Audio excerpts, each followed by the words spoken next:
Kuna taarifa hapa za matukio matatu, mawili yamejiri wiki hii na tukio moja limekuwa endelevu, ambapo kwa pamoja taarifa hizo zimezua sintofahamu kubwa kama inavyoelezwa katika makala hii exclusive. Sasa tukio la kwanza kati ya matukio hayo matatu lilijiri Machi 2 ya mwaka huu 2026, na tukio lenyewe lilihusu uamuzi wa Samia Suluhu Hassan kuwapangia vituo vya ubalozi mabalozi mbalimbali. Lakini kabla ya kueleza kwamba kwa nini tukio hili limezua sintofahamu, ni muhimu kutaja kuhusu hayo mabadiliko yaliyotajwa na Samia Suluhu Hassan. Kwa hiyo katika mabadiliko hayo, Balozi Togolani Mavura amepangiwa kuwa mwakilishi wa kudumu wa Tanzania katika Umoja wa Mataifa jijini New York. Mwingine ni Balozi Mhandisi Cyprian Ruhemeja ambaye amepangiwa kuwa balozi wa Tanzania nchini Zambia. Kadhalika, Balozi Salim Othman Hamad amepangiwa kuwa balozi wa Tanzania nchini Komoro. Balozi Maulida Bwana Heri Hassan amepangiwa kuwa balozi wa Tanzania nchini Oman. Mwingine ni Balozi Dr. Suleiman Haji Suleiman ambaye amepangiwa kuwa balozi wa Tanzania nchini China. Vile Luteni Jenerali Matthew Mkingule amepangiwa kuwa balozi wa Tanzania nchini Cuba. Kadhalika, Balozi Swahiba Habibu Mdeme amepangiwa kuwa balozi wa Tanzania nchini Sweden, na Balozi Musa Haji Ali amepangiwa kuwa naibu mwakilishi wa kudumu wa Tanzania katika Umoja wa Mataifa jijini New York. Lakini pia tarehe 5 Machi ya mwaka huu 2026, juzi hapa, Samia alifanya kumpangia kituo balozi mwingine. Huyu ni aliyekuwa katibu wa Baraza la Mapinduzi Zanzibar, Mhandisi Zena Ahmed Saidi, ambaye sasa amepangiwa kuwa balozi wa Tanzania nchini Saudi Arabia. Sasa kitu kimoja ambacho bila mimi kukieleza utakuwa umekibaini kwamba idadi kubwa ya hawa mabalozi ni Wazanzibari na rais ni Mzanzibari, na hiki ndicho kilichozua hali ya sintofahamu, hasa kwa kuzingatia uwiano wa idadi ya watu nchini Tanganyika na huko Zanzibar. Lakini hilo moja, lakini pili ni kwamba tayari idadi ya mabalozi waliopo sasa hivi katika mabalozi wawakilishi wa Jamhuri ya Muungano wa Tanzania huko nje, idadi kubwa ni Wazanzibari, kitu ambacho hakiendani na uwiano wa idadi ya watu kati ya huku Tanganyika na huko Zanzibar.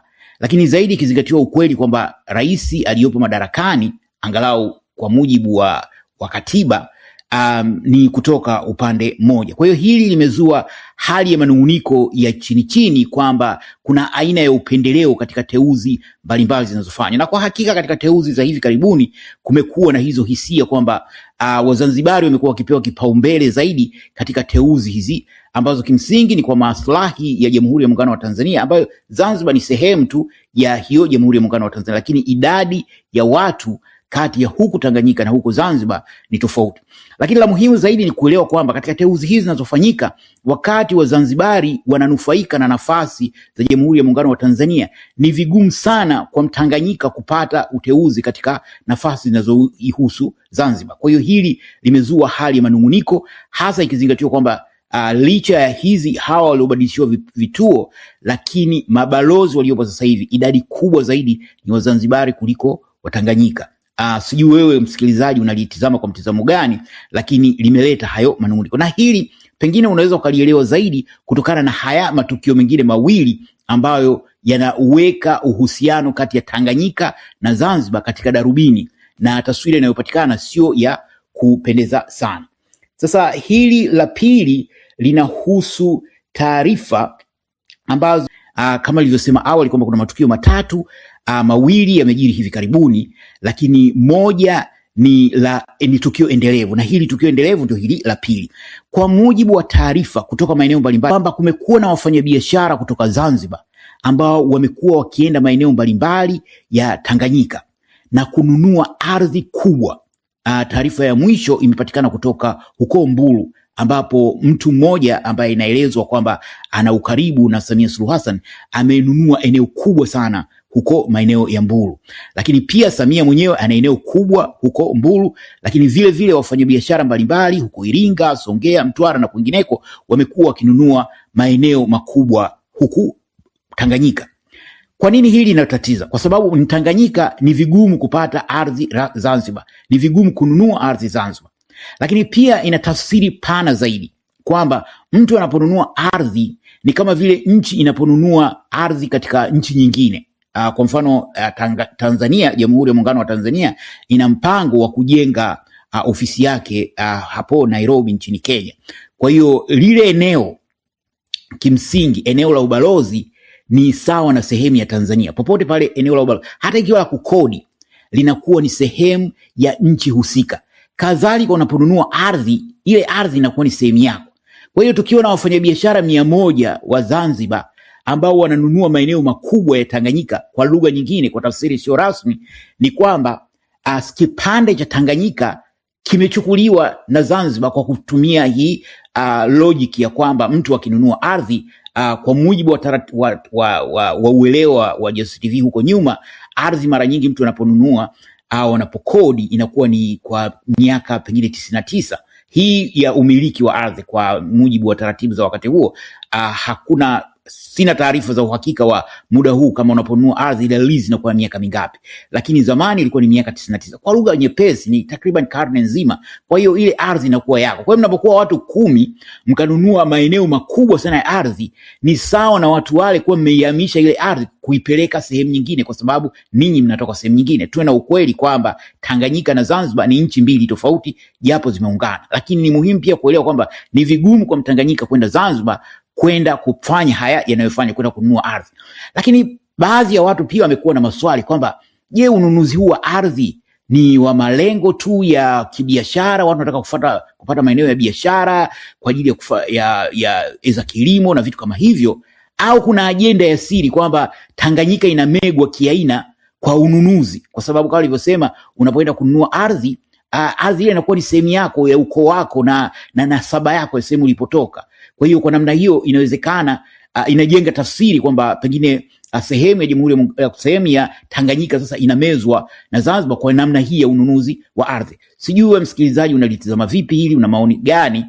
Japo inaweza kujenga taswira kwamba labda hii ni kama ubaguzi, lakini ubaguzi mkubwa ni huo kwamba Watanganyika wanazuiwa kwenda kununua ardhi huko Zanzibar, lakini Wazanzibari wanaweza kununua ardhi Tanganyika. Na tatizo sio watu wachache, kwamba kasi ya ununuzi imekuwa kubwa sana kiasi kwamba baadhi ya watu wamekuwa na shaka kwamba labda kuna ajenda maalum inayoendelea katika swala hili.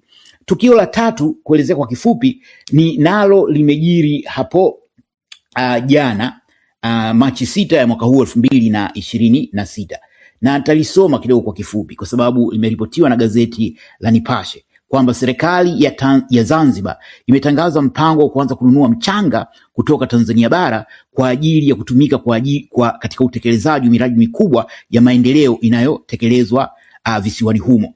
Na kauli hiyo imetolewa na Waziri wa Maji, Nishati na Madini wa Zanzibar, Nadir Abdul Latif, alipokuwa akizungumza na waandishi wa habari kuhusu mafanikio ya siku 100 za uongozi wa Rais wa Zanzibar Hussein Ali Mwinyi katika kipindi cha pili cha uongozi wake.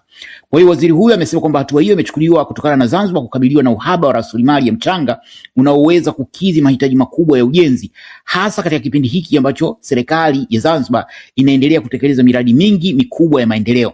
Na akafafanua kwa mchanga utakaoagizwa kutoka bara utahusika mahususi katika miradi mikubwa ya ujenzi inayotekelezwa na Serikali ya Mapinduzi Zanzibar, pamoja na ile inayohusisha uwekezaji mkubwa ili kuhakikisha utekelezaji wa miradi hiyo haukwami kutokana na changamoto za upatikanaji wa mchanga.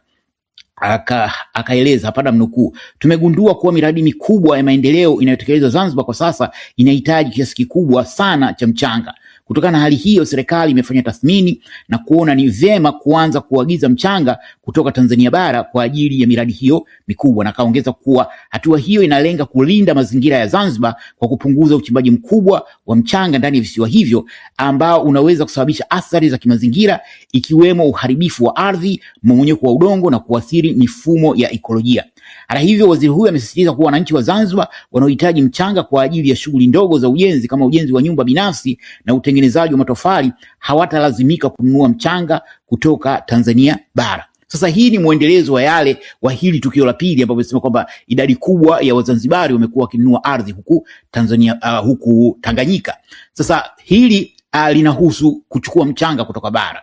Lakini ikumbuke hili lisiangalie tu kwa muktadha peke yake, kwa sababu taarifa za hivi karibuni zinaeleza kwamba hata wanyama pori wamekuwa wakihamishwa kutoka Tanganyika kupelekwa Zanzibar. Sasa hivi Zanzibar wamekuwa na vivutio vya mbuga za wanyama ambao wanyama hao wamekuwa wakitoka huku mbuga mbalimbali kutoka na kumtendea haki Samia Suluhu Hassan.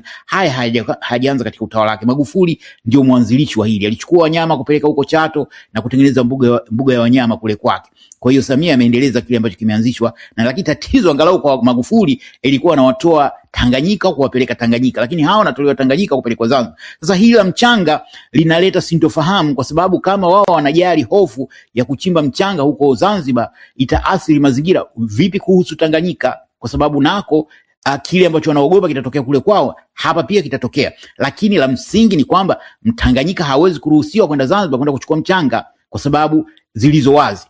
Kwa hiyo hili pia limezua hali ya sintofahamu na kuweka uhusiano wa Jamhuri ya Muungano wa Tanzania ambao unajumuisha Tanganyika na Zanzibar katika darubini. Lakini wakati haya yakitokea, haya yote ni changamoto ambazo kwa kiasi kikubwa zinachangiwa zaidi na muundo wa muungano.